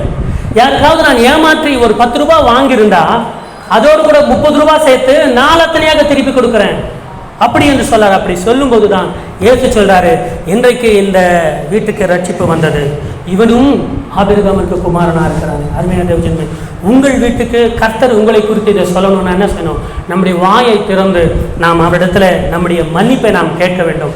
ஒரு 2 அனுபவங்கள், ரொம்ப எனக்கு சொந்தமாக ஏற்பட்ட அனுபவங்கள் சொல்லிவிட்டு நான் கடந்து செல்லுகிறேன். நம்ம முடிச்சிடலாம். இந்த 2 எக்ஸாம்பிள் தான், வேறு எதுவுமே இல்லை. என்ன அப்படின்னு சொன்னால், என்னுடைய பெரிய மகள் வந்து ரேவா காலேஜில் படிச்சுக்கிட்டு இருக்கு. வீக்டேஸ் எல்லாம் எங்கள் மனைவி தான் கொண்டு போய் வருவாங்க. சாட்டர்டே ஆச்சுன்னா நான் தான் கொண்டு போவேன். சில நேரத்தில் காலேஜ் ஸ்பெஷல் எக்ஸாம்ஸ் எல்லாம் இருக்கும்போது அந்த வெளியில் போகும்போது, ஒரு 4 வாரத்துக்கு முன்பாக நடந்த விஷயம். அந்த வெளியில் போய் விட்டுட்டு நான் திரும்பி வரும்போது அங்கே ஒரு பாட்டி அம்மா, ஒரு அம்மா வந்து என்ன பண்ணுறாங்க, மாம்பழம் விற்று கொண்டு இருக்கிறாங்க. நிறைய வகையான மாம்பழம்லாம் விற்றுக்கிட்டு இருக்காங்க. நானும் வரும்போது நின்றுட்டு, இந்த பக்கம் வண்டி நின்றுட்டு ரோட்டை தாண்டி என்ன பண்ணேன், போயிட்டு அந்த அம்மா கிட்ட வாங்கினேன். எவ்வளோ கிலோ அப்படின்னு சொன்னால் 200 ரூபா சொன்னாங்க. வெளியில் 300 ரூபா இருக்கும், இங்கே 200 ரூபா இருக்கும் அப்படின்னு சொல்லிட்டு ஒரு 4 கிலோ போடுமான்னு அவங்க 4 கிலோ போட்டாங்க. போட்டுட்ட பிறகு அந்த தாயார், நல்லா கவனிங்க, தாயார் போட்டாங்க. 800 ரூபா ஆச்சுன்னாங்க. ஜிபேயில் நான் பே பண்ணேன். பே பண்ணிட்டு பிறகு பார்த்துக்கம்மாண்ணா, ஓகேப்பா பரவாயில்ல போப்பா அப்படின்னாங்க. நீங்கள் பாருங்க அப்படின்னு பக்கத்தில் வந்து பேரன் உட்காந்துருக்கான். அவன் பேரங்கிட்ட தான் மொபைல் இருக்குது. இப்போல்லாம் பாட்டியம்மா எங்கே பார்க்குறீங்க நீங்கள்? எல்லாமே பேரங்கையிலையும் பையன் கையிலையும் கொடுக்குறீங்க. அவங்க தான் மொபைலில் நிறையா யூஸ் பண்ணுறாங்க. பார்த்து சொல்லுப்பா அப்படின்னு சொன்னாங்க. நம்ம தமிழும் பேசுவாங்க, கன்னடாவும் பேசுவாங்க. சரியா? ஸோ நம்ம தமிழ் பேசுகிறோம், நமக்கு கொஞ்சம் அன்பு அதிகம். எனக்கு தமிழ் பேசுறவங்களுக்கு கொஞ்சம் அதிகமாக வியாபாரம் பண்ணுவான்னு சொல்லிட்டு அங்கேயே வாங்குறது உண்டு. வந்துச்சு அப்படின்னு சொன்னார் அவர். ஓகேன்னு சொல்லிட்டு நான் போகிறேன். அப்போ கூப்பிட்டு சொன்னாங்க, அதேப்பா நேற்று ஒருத்தன் வந்தான், 3 கிலோ வாங்கிட்டு போனான், 600 ரூபா ஜிபேயில் ட்ரான்ஸ்ஃபர் பண்ணேன்னு சொன்னான். ஆனால் ஜிபேயில் அனுப்பவே இல்லைப்பா சொல்லிட்டு அந்த அம்மா சொல்கிறாங்க, போகும்போது அவன் ஆக்சிடென்ட் ஆகி சாக மாட்டான். போகும்போது ஆக்சிடென்ட் ஆகிட்டு அப்படியே சாகணும். சிரிக்காதீங்க, சிரிக்கணும். வைத்திய எரிச்சல், துக்கம். பணம் பண்ண சும்மாவா? காலையில் எழுந்து அந்த அம்மா கிராமத்தில் காலையில் எழுந்து ஒரு பாட்டியம்மா இந்த வயசில் ரோட்டில் கடை போட்டு வியாபாரம் பண்ணுறாங்க அப்படின்னு சொன்னால் எவ்வளவு ஏழ்மையில் இருக்கணும். ஏழ்மையில் கூட இல்லை, மிடில் கிளாஸாக கூட இருக்கட்டும். சொத்து இல்லை, பணம் இல்லை. போகும்போது அவன் அந்த அம்மா அப்படியே கண்களில் கோபம் தெரியுது எனக்கு. போகும்போது ஆக்சிடென்ட் ஆகி சாகணும். போகும்போது என்ன ஆகணுமா? ஆக்சிடென்ட் ஆகி சாகணும். 600 ரூபாய்க்காக ஒரு மனுஷன் ஆக்சிடென்ட் ஆகி சாகணும்னு சொல்லிட்டு ஒரு தாய் எதிர்பார்க்கிறார். இப்போ சொல்லுங்க, காரணத்தோடு அந்த அம்மா சாபம் விட்டாங்களா, காரணம் இல்லாமல் விட்டாங்களா? அந்த சாபம் பலிக்குமா பலிக்காதா? 600 ரூபாய்க்காக ஒரு மனுஷன் சாவது நியாயமா நியாயம் இல்லையா? இதுக்கு தான் ஆன்சர் சொல்ல மாட்டீங்க. சொல்லலாமா வேண்டாமா யோசிக்கிறீங்க. பணம் சின்னது, பாவம் பெருசு. புரியுதா? அந்த அம்மாவுடைய துக்கத்தை, அந்த அம்மாவுக்கு துக்கம் வந்துச்சு இல்லையா? ஸோ ஒரு 600 ரூபாய்க்காக அந்த அம்மா வந்து என்ன பண்ணுறாங்க அப்படின்னு சொன்னால் இப்படி இது பண்ணாங்க. அடுத்த ஒரு உதாரணம், ராமூர்த்தி நகர் வீட்டில் இருக்கும்போது, அது 2021 22 நடந்தது. அங்கே ஒரு ரோமன் கேத்தலிக், அந்த மைக்கு வேலை செய்த மைக்கு எங்கே இருக்குப்பா, ரோமன் கேத்தலிக் தாத்தா இருக்காரு. அவருடைய வயசு 98. நான் உங்களுக்கு சொல்லியிருக்கிறேன், கொரோனா காலத்தில் கூட பரவாயில்ல வேலை செய்யுது. கொரோனா காலத்தில் அவருடைய அந்த தெருவில் நாங்கள் கடைசி வீடு, பக்கத்து 2 வீட்டில் அவங்க பையன் இருக்கான், மருமகள் இருக்கிறார்கள். இதெல்லாம் கவனிங்க, இதெல்லாம் லைவ் எக்ஸாம்பிள். ஏதோ நான் நிறைய கதையெல்லாம் சொல்லுவேன், ஆனால் இது கதை இல்லை, இது நிஜம். இந்த எக்ஸாம்பிள் சொல்கிறதுக்கு தான் 2 வருஷமாக 3 மாதமாக நான் காத்து கொண்டு இருக்கிறேன். அவரு தாத்தா கொரோனா காலத்தில் அவங்க பையன் வந்து ப்ரெஸ்ஸில் இருக்கார், ஏதோ ஒரு ப்ரெஸ்ஸில் இருக்கார். பேசுவேன் நானும், ரோமன் கேத்தலிக்கு. எங்கள் வீட்டுக்கு எதிர் வீட்டில் மேலே வந்து 2nd 3rd ஃப்ளோரில் அவர் இருக்கார், வாடகைக்கு இருக்கார். அவருடைய பேத்தி, அவருடைய கணவர் என்ன ஆனாரோ தெரியாது, அந்த அம்மா இருப்பாங்க, பேத்தி இருப்பாங்க. பேத்தியா இல்லை, அவங்களுடைய பொண்ணு இருப்பாங்க. அங்கே பொண்ணுக்கு இன்னொரு பொண்ணு கூட பிறந்திருக்கிறது. இந்த 3 பேர் அந்த வீட்டில் எதிர் வீட்டில் இருப்பாங்க. எங்கள் வீட்டுக்கு எதிர் வீட்டில் இருப்பாங்க. அது ஒரு இந்துவுடைய வீடு. அந்த அம்மா கூட இருப்பாங்க, அவருடைய மனைவி கூட இருக்காங்க. இவர் தான் வந்து நான் உங்களுக்கு ஏற்கனவே சொல்லியிருக்கேன் அவரை குறித்து. அவர் பேசும்போது சுபாஷ் சந்திர போஸை பார்த்தவர். இவர் யாரு? சுபாஷ் சந்திர போஸை பார்த்தவர். இந்தியன் ஹாக்கி டீம்ல இருந்து அவர் வந்து முதல் உலக போரில் வந்து முதல் உலக போரோ 2வது உலக போரில் வேர்ல்டு வாரில் 1945ல் இந்தியாவுக்காக போராடினவர், இந்தியாவுக்காக மிலிட்டரியில் இருந்தவர். அந்த நேரத்தில் சுபாஷ் சந்திர போஸை பார்த்தவர். ஜப்பான் வரைக்கும் போயிட்டு ஜப்பானில் ஒரு ஷிப்பில் இருக்கும்போது சுபாஷ் சந்திர போஸ் வந்திருக்காரு. வந்து பார்த்துட்டு பேசிட்டு போனவர் தான். அதுக்கடுத்து சுபாஷ் சந்திர போஸ் வந்து காணலை. சரியா? நான் ஏற்கனவே சொல்லியிருக்கேன் அவரை குறித்து இந்த விஷயத்தை சொன்னாருன்னு. அடிக்கடி அவர் வருவார், இது மாதிரி பேசுவார். அவங்க ஒய்ஃபு கூட கொரோனா காலத்தில் மறிச்சாங்க, தெருவில் வச்சிருக்காங்க. ரோமன் கேத்தலிக் பிரீஸ்ட் வந்து ஆராதனை பண்ண மாட்டேன்னு சொன்னாங்க. நான் தான் முதலாவது அவங்களுக்கு என்னை கூப்பிட்டாங்க. வீட்டில் இருக்கும்போது வந்து நீங்கள் ஒரு பாட்டு பாடி ஒரு 10-15 பேர் ரோமன் கேத்தலிக் மக்கள் வந்திருந்தாங்க. அந்த அம்மாவோட இருக்கும்போது ஒரு சின்ன செய்தியை சொல்லி ஜெபம் பண்ணி நான் முடிச்சுட்டு போனேன். அவர் 2021 22 அவர் என்ன பண்ணுறாரு அப்படின்னா, ஒரு நாள் இதே மாதிரி சனிக்கிழமை வீட்டில் வெஜிடபிள் வாங்கிட்டு உள்ளே போனால் அவர் வீட்டிலிருந்து ஒரு டெம்போ வேன் கொண்டு வந்து பொருட்களை இறக்கி கொண்டு இருந்தார். அவர் ஸ்டாண்டிங்கில் இருந்தார். நான் வந்து பார்த்து அவருக்கு ஸ்தோத்திரம் சொன்னேன். அவர் ஸ்தோத்திரம் மட்டும் என்ன அப்படின்னா, நல்ல நாங்கள் வீடு மாறுகிறோம் அப்படின்னு சொன்னார். என்ன அப்படின்னா இல்லை அப்படின்னு சொல்லியிருந்தாரு. சரி பேசிக்கிட்டே இருந்தேன். அந்த நேரத்தில் அவர் என்ன பண்ணார் அப்படின்னு சொன்னால், என்கிட்ட சாட்சி சொல்கிறாரு. அவர் மிலிட்டரியில் இருந்தவர், இந்தியன் ஹாக்கி டீமில் இருந்தவர். வயசு 98. நான் சொல்கிறது 21, இங்கேருந்து 3 வருஷத்துக்கு முன்னால் 98. இன்னும் 2 வருஷத்தில் செஞ்சுரி அடிக்க போகிறாரு. அப்போ அவர் பிறந்தது பார்த்தீங்கன்னா 1918-19. மகாத்மா காந்தி இந்தியாவுக்கு வந்து அவர் யுத்தத்தில் பங்கு பெற்றார்ல, சுதந்திரத்தில், அந்த ஆண்டில் பிறந்திருக்கிறவர் இல்லையா? ஸோ அவர் என்ன பண்ணார் அப்படின்னு சொன்னால், பேசிக்கிட்டே இருக்கோம். வேலைக்காரங்க வந்து அந்த பொருட்களெல்லாம் கொண்டு வந்து இதில் டெம்போ வேனில் போட்டுக்கிட்டே இருக்காங்க. அப்போ அவர் என்கிட்ட சாட்சி சொன்னார். எனக்கு வந்து அவர் சொல்கிறார் என்னவென்று சொல்லி, நான் வந்து ஒரு முறை ப்ரே பண்ணேன்.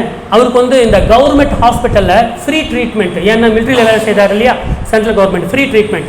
ஒரு 5 நிமிஷம் எடுத்தாலும் கேளுங்கள், ரொம்ப முக்கியமான விஷயம், ஃப்ரீ ட்ரீட்மெண்ட்டு. ஆனால் இங்கேருந்து ஆட்டோவில் வருவதற்கு போகிறதுக்கு வந்து நிறைய செலவாகும்.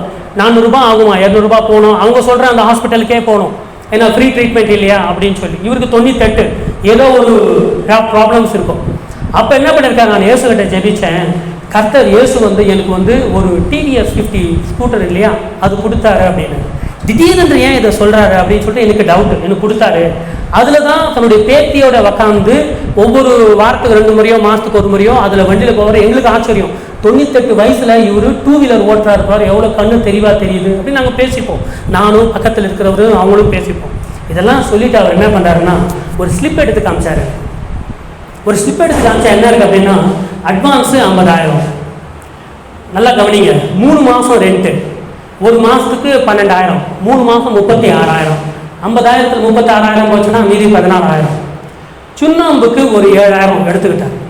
மீதி 7,000 கொடுக்கணும் இல்லையா, மீதி 7,000 பேலன்ஸ் இருக்குது.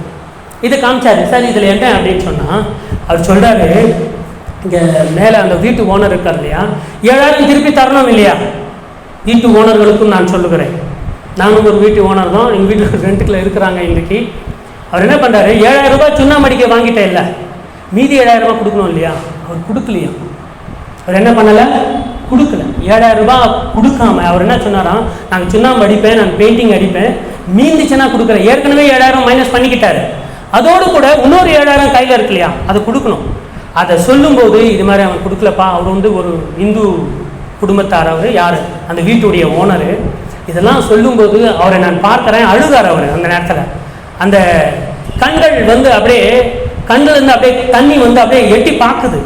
எனக்கு ரொம்ப துக்கமாக இருந்து எட்டி பார்க்குது. எப்படி சமாதானம் படுத்துறது, ஒரு 7,000 ரூபாய் 10,000 ரூபாய் நம்ம கொடுக்குறது அங்கே பிரச்சனையே இல்லை. அவர் வந்து அப்படியே தாக்கப்பட்டிருக்காரு. வேதனை பண்ணி 7,000 ரூபாய் கொடுக்க மாட்டேன்றான். நான் சொன்னேன், அவர் தான் சுண்ணாம்பு அடிச்சுட்டு போய் கொடுக்குறேன்னு சொல்கிறாரா. இல்லை, அவர் கொடுக்க மாட்டான், அவன் எவரி டைம் இப்படி தான் பண்ணுறான்.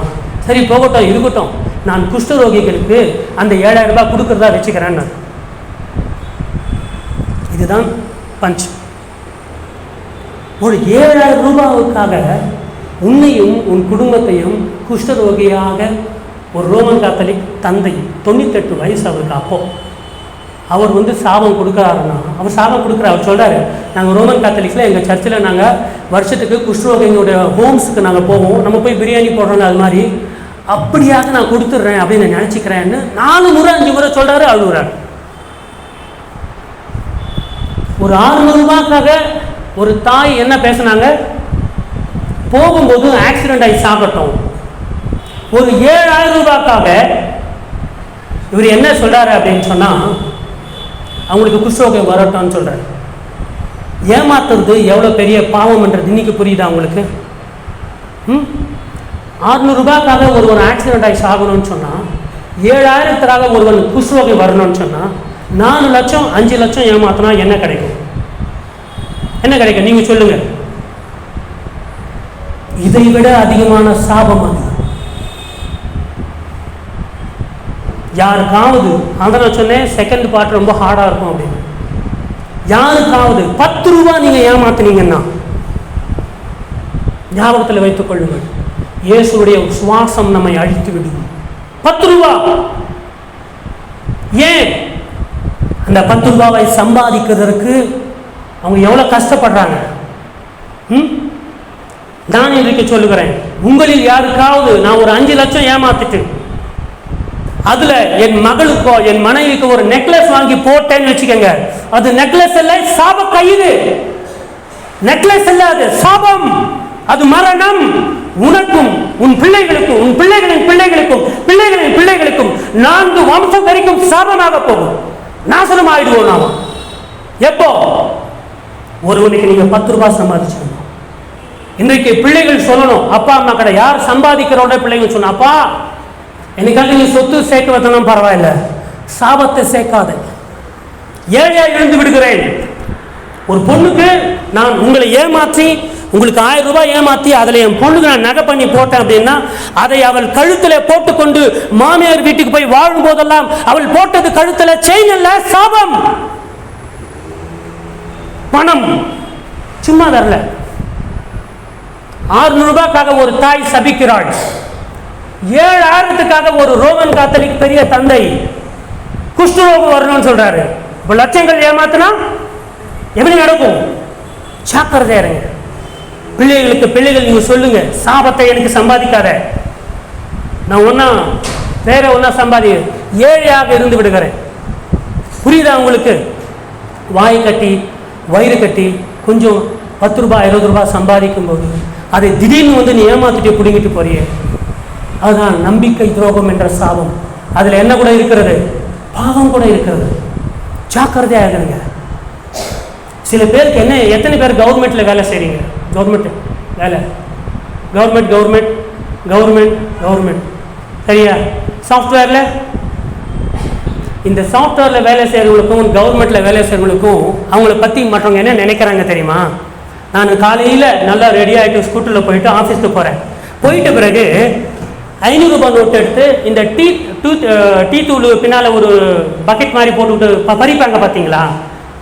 500 ரூபாய் நோட்டு இப்படி போட்டுருது, 200 ரூபாய் நோட்டு இப்படி போடுறது, 100 ரூபாய் நோட்டு இப்படி போடுறது.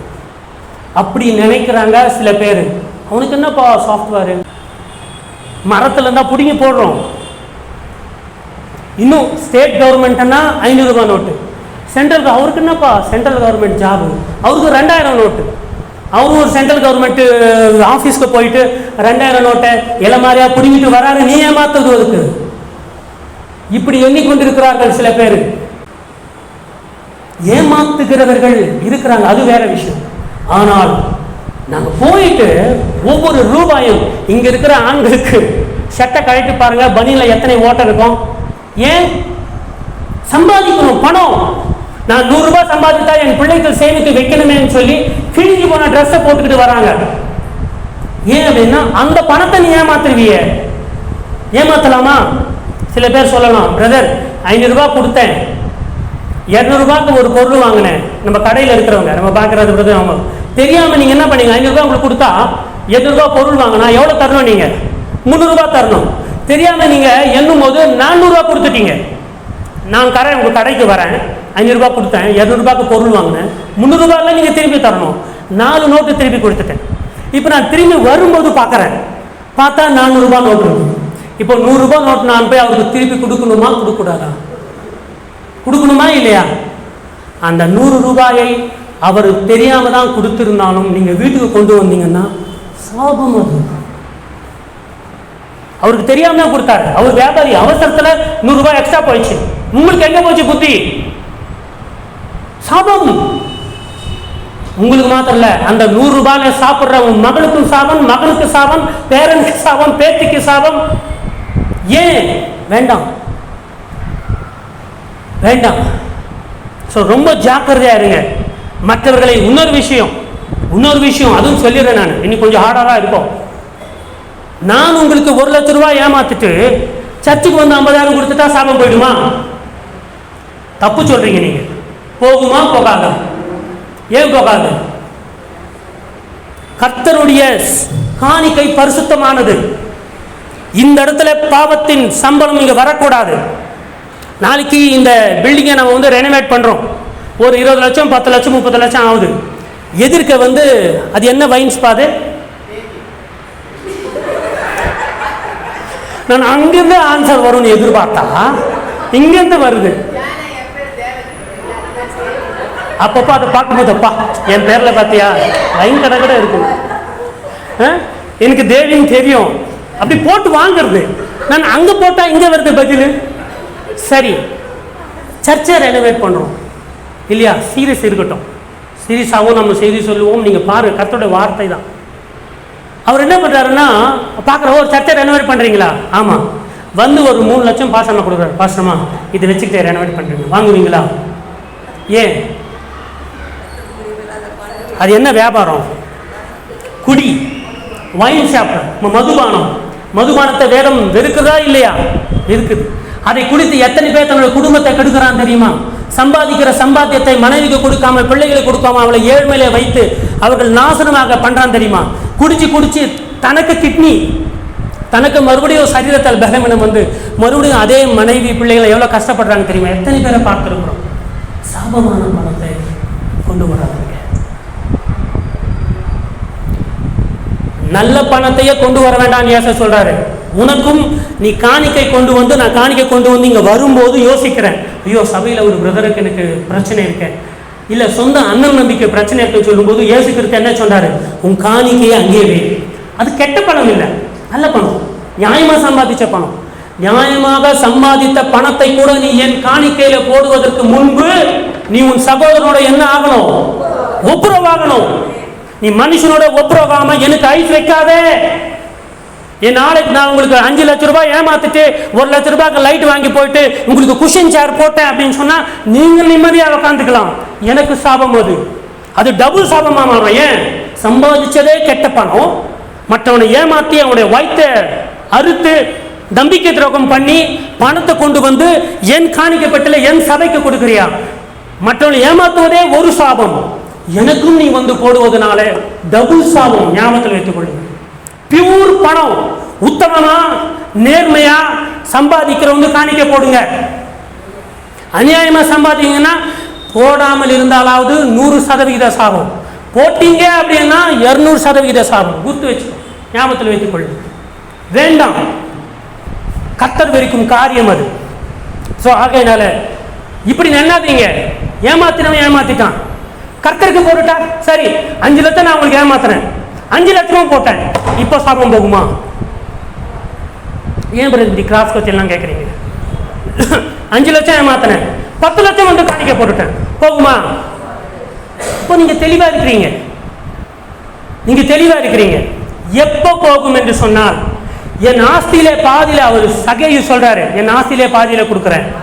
அப்புறம் வந்து யார் கத்தையாவது அதை விடுங்க, ஆஸ்தியில பாதியில கொடுப்பது வந்து அது தானம் தர்மம் பண்றாரு அவர், அது ஓகே, அது பண்ணாலும் பண்ணாகட்டிலும் ஓகே. ஆனால் ஒருவரிடம் நான் அநியாயமாக ஒரு பொருளை வாங்கியிருந்தால் அதை நாளத்தனையாக திருப்பி கொடுக்குறேன். அந்த இடத்துல தான் கர்த்தர் சொல்றாரு, இவன் ஆபிரகாமுக்கு குமாரனா இருக்கிறானே. என்னைக்காவது தொண்டி கட்டியிருக்கா? எனக்கு என்னைக்காவது பிரசங்கம் பண்ணும்போது தொண்டை கட்டியிருக்கா? இல்லை. ஏமாத்திய பணத்தில் இயேசுவுக்கு பெரிய விருந்து வைத்தால் பாவமும் சாபமும் தீருமானா? தீராது. ஒன்னே ஒன்று தான் செய்யணும். என்ன பண்ணணும்? இயேசு கிட்ட முதல்ல மன்னிப்பு கேட்கணும். ரெண்டாவது, நீ ஏமாத்தின ஆள் உயிரோடு இருந்தால் அவன் கிட்ட போய் திருப்பி கொடுத்துடணும். புரியுதா உங்களுக்கு?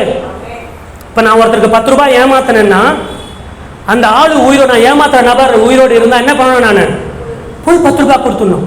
அன்றைக்கு உங்கள் மீது இருக்கிற குடும்ப சாபம், பரம்பரை சாபம், தகப்பன் மூலமாக தாய் மூலமாக வரும் சாபம் போகும். ஆகையால ஜாக்கிரதையா இருங்க.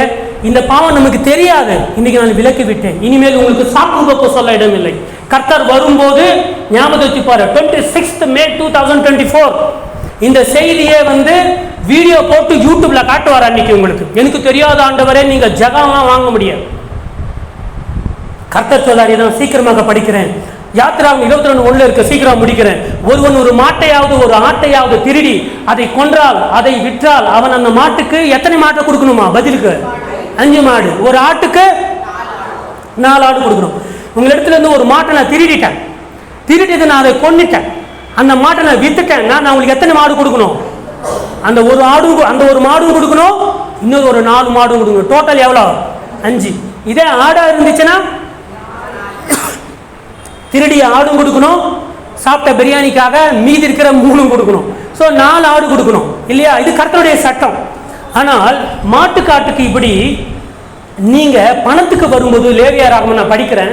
பின்னும் கர்த்தர் மோசேயை நோக்கி, ஒருவன் கர்த்தருக்கு விரோதமாக அநியாயம் செய்து தன் வசத்தில் ஒப்புவிக்கப்பட்ட பொருளிலாவது கொடுக்கல் வாங்கலிலாவது, பிசினஸ், சபையோட பிசினஸ், உங்களோட நான் பிசினஸ் பண்றேன், கொடுக்கல் வாங்கல, ஏதாவது ஒரு பொருள் கொடுக்குறேன், நான் சிஸ்டர் இந்த பொருளை வச்சுக்கோங்க, நான் போய் வரத்துக்குள்ள ஃப்ரெண்டு கொடுத்து வச்சுட்டு போய் வரத்துக்குள்ள ஆட்டை போட்டாங்க இப்படி. ஸோ இப்படி வாங்கிலாவது தான் அயாளானுக்கு மாற்றாட்டம் பண்ணிய ஒரு வஸ்துவை பலாத்காரமாய் பறித்து கொண்டு அல்லது தன் அயலானுக்கு இடுக்கன் செய்து அது காணாமல் போனதை கண்டடைந்தும் அதை மறுதளித்து, ஐயோ என் ஆடு காணுமே நீங்கள் வந்துக்கிட்டே இருக்கீங்க, உங்கள் ஆடு காணாமல் போச்சு. நான் என்ன பண்ணேன், அடுத்த வாரம் சண்டேக்கு தேவைப்படுவோம்னு சொல்லி உங்கள் காணாமல் போன ஆட்டை உங்களோட வியாபாரம் பண்ணலை, கொடுக்கல் வாங்கலை, காணாமல் போன ஆடு பார்த்தா தனியாக ஒரு ஆடு நிற்குது, அதை எடுத்து அப்படியே வீட்டுக்குள்ளே வச்சுட்டேன். சிஸ்டர் நான் தேடி பார்த்தேன் சிஸ்டர், கிடைக்கலன்னு சொல்கிறேன். ஆனால் அது திருட்டுக்கு சமம். காணாமல் போனதை பழைய ஏற்பாட்டை நினைச்சிட்டு இருக்கீங்க நீங்க, மறுதலித்து அதை குறித்து பொய்யான இட்டு, சத்தியமா சொல்றேன் அவங்க ஆடு பார்க்கல. பொய்யான இட்டு மனிதர் செய்யும் இவை முதலான யாதொரு காரியத்தில் பாவம் செய்தானே ஆகில். அப்படி செய்தா என்ன பண்ணணுமா, அவன் செய்த பாவத்தினாலே குற்றவாளி ஆனபடினால தன்னை பலாத்காரமாய் பறித்து கொண்டதையும் இடுக்கம் செய்து பெற்றுக்கொண்டதையும் தன் வசத்தில் ஒப்பிக்கப்பட்டதையும் காணாமல் கொண்டு இருந்து தன் கண்ணடி எல்லாவற்றையும் கொடுக்கணும். எது போச்சு அதெல்லாம் கொடுக்கணும். பொய்யான இட்டு சம்பாதித்த பொருளையும் திரும்ப கொடுக்கணும். அது முதல் கொடுக்கணும். எது தொலைச்சோமோ எது ஏமாத்தணுமோ அதுவும் கொடுக்கணும். அதோடு கூட அதனோடு 5 பங்கு அதிகமாக செலுத்தணும். என்ன பண்ணணும்? 5 பங்கு. நான் உங்களை பழைய ஏற்பாட்டின்படி உங்கள் மாட்டை நான் திருடி விட்டால், சாப்பிட்டு விட்டால் எத்தனை மாடு தரணும்? 5 மாடு தரணும். உங்கள் ஆட்டை நான் திருடி விட்டால், சாப்பிட்டு விட்டால் பதிலுக்கு எவ்வளோ தரணும்? 4 தரணும். உங்கள் பணத்தை நான் திருடி விட்டால் எவ்வளோ தரணும்? 20% கொடுத்தா போதும். நல்லா இருக்குல்ல? எவ்வளோ கொடுக்கணும்? 5 பங்கு. பழைய ஏற்பாட்டில் உங்கள் பணத்தை 1000 ரூபாய் நான் திருடிட்டேன்னு வச்சுங்க, கண்டுபிடிச்சிட்டாங்கன்னு வச்சுங்க, நான் என்ன பண்ணோம்? 1200 ரூபாய் தரணும். ஏன் 1000 ரூபாய் முதலும் தரணும்? அந்த வசனம் சொல்லியிருப்பாங்க, முதலும் தரணும், அதில் 5 பாகம் தரணும். அப்படின்னா எவ்வளோ? 20%, 200 ரூபாய் தரணும். புரியுதா உங்களுக்கு? யோசிச்சு பார்த்தீங்களா? பணத்துக்கு மாத்திரம் ஏன் கர்த்தர் 20% சொல்றாரு? ஆட்டுக்கு எதுக்கு 400%? ஆட்டுக்கு 300% அதிகமாக தரணுமா? மாட்டுக்கு 400% அசலோட சேர்த்து 400 தரணுமா? ஏன்னா ஆடுகள் மாடுகள் உயிரோடு இருந்தால் அவைகள் வேலை செய்து அவைகள் குட்டி போட்டு இன்னும் அவனுக்கு ஆசீர்வாதத்தை கொண்டுக்கும். ஆனால் பணம் பழைய ஏற்பாட்டில் வட்டிக்கு கொடுக்கக்கூடாது இல்லையா? ஆகையினாலே கர்த்தர் என்ன சொன்னாருன்னா 20% கொடுத்தா போதும் அப்படின்னு சொன்னார். ஆனால் இந்த சகையு என்ன பண்ணுறான்னா, சகையு என்ன பண்ணியிருக்கணும்?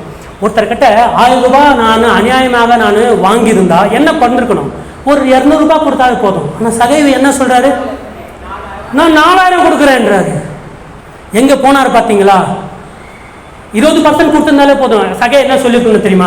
ஆண்டவரே, நான் யார் இடத்திலாவது அநியாயமாக ஒரு பொருளை ஒரு பணத்தை வாங்கியிருந்தால் நான் 20% அதிகமாக சேர்த்து நான் கொடுக்குறேன்னு சொல்லியிருந்தாலும் கர்த்தர் சந்தோஷப்பட்டிருப்பேன். ஏன்னா மோசேவின் கட்டளை அது, கர்த்தர் கொடுத்த கட்டளை தான். இவனும் ஆபிரகாமுக்கு குமாரனா இருக்கிறான்னு சொல்லியிருப்பார். ஆனால் சகை என்ன பண்றான்? ஒரு படி இன்னும் மேலே பண்றான். எவ்வளவு மனம் திரும்பினா பாருங்க. அவன் என்ன சொல்றான் அப்படின்னு சொன்னான், நான் ஒருத்தருக்கு 1000 ரூபாய் ஏமாத்திருந்தா 4000 ரூபாய் கொடுக்குறேன், ஆடு போல அதை கணக்கு எடுத்து கொடுக்குறேன்றான். அது ஒரு படி அதிகமாக போகிறேன்னு சொல்றான். அருமையான தேவஜனமே, நாம் இப்போ முடிக்க போகிறோம். ஸோ ஆகையினால எல்லாரும் எழுந்து நிற்போம். கொஞ்சம் எமோஷனலாக தானே ஆக வேண்டியதாக போச்சு. ஏன்னா பண விஷயம், நீங்கள் யாரும் ஏமாற்றப்பட்டு விட போகக்கூடாது. நீங்கள் யாரும் இன்றைக்கு இயேசுவுடைய ராஜ்யம் வருகிறது, நீங்கள் விடுபட்டு விட போகக்கூடாது. தெரிஞ்சும் சரி தெரியாமலோ சரி, நம்ம வீட்டில் ஏதாவது விக்கிர ஆராதனை சம்பந்தப்பட்ட பொருள் இருந்துச்சுன்னா ப்ளீஸ் வீட்டுக்கு போங்க, தேடுங்க, கண்டுபிடிங்க. நமக்கு தெரியாமலே இருக்கலாம், சின்ன பொருளாக இருக்கலாம், பெரிய பொருளாக இருக்கலாம். உங்களுக்கு தெரியாமல் உங்கள் குடும்ப நபர்கள் மகனோ வீட்டில் வைத்து இருக்கலாம். அப்படிப்பட்ட பொருள் இருந்தால் இன்றைக்கு எடுத்து நீங்கள் விசிட்டு போடுங்க. அடுத்த வாரம் உங்கள் வாழ்க்கையில் ஒரு மிராக்களை நீங்கள் பார்ப்பீங்க. அடுத்த நாள் உங்கள் வாழ்க்கையில மிராக்களை பார்ப்பீங்க. இழந்தவைகளை நீங்கள் பெற்றுக்கொள்வீர்கள். எல்லோரும் கண்களை மூடுங்க. இழந்தவைகளை நீங்கள் பெற்றுக்கொள்வீர்கள்.